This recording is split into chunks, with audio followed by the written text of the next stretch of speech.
I began with active movements. I simply gave my client the instruction to lift her hand towards the ceiling as far back as she could go.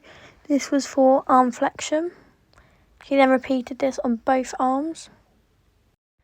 I then instructed for her to get her arm as far back as she could go. This was for shoulder extension.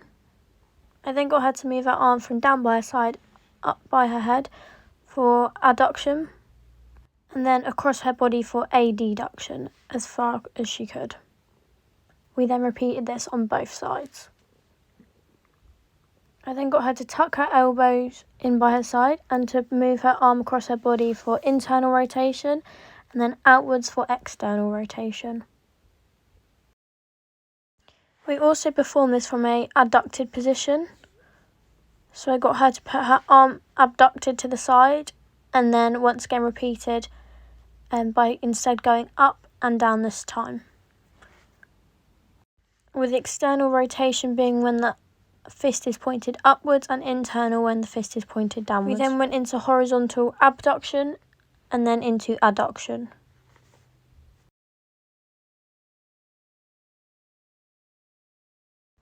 I then got her to repeat this using one arm at a time just so that we could get the full range of motion, as by doing it with two arms it can sometimes seem restricted.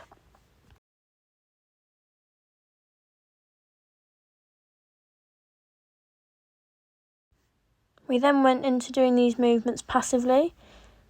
Here I am seen flexing the shoulder. I then go into the extension of the shoulder, making sure that she is in no pain and that it does not hurt her at any point, using her face as an indicator. We then went into abduction, into adduction.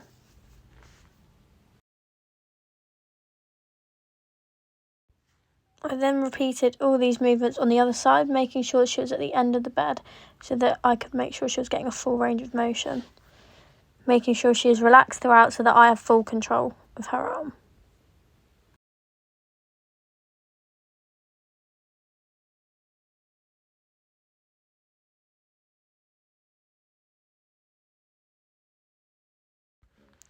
We then passively moved her for internal rotation and external rotation. I tucked her arm into her side and just moved her forearm.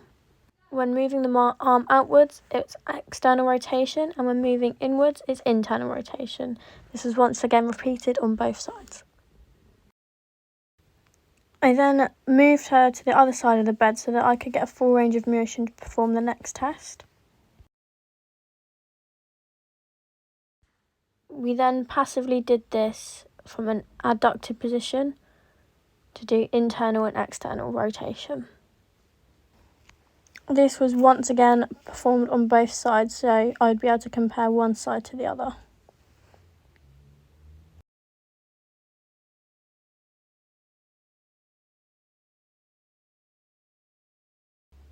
We then went on to resisted test. This is an isotonic resisted test, as we start from neutral and she pushed against me all the way up into the full flexion at the top of her range of motion.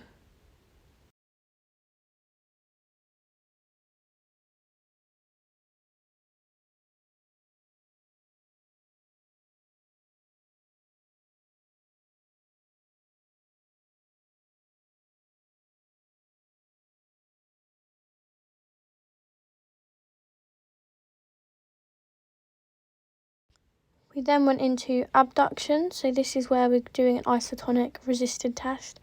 We're starting from the hands down at the side at neutral all the way to the top of her full range of motion.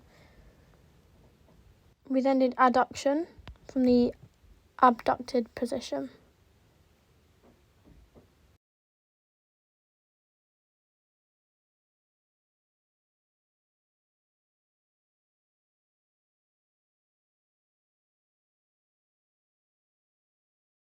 We then did an isotonic resisted test for extension, as this way we can get a better full range of motion.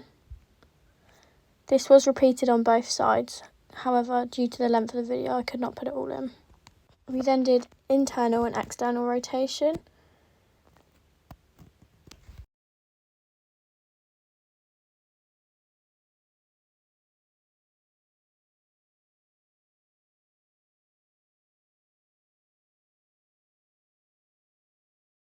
we're once again doing the internal and external rotation, but from an adducted position.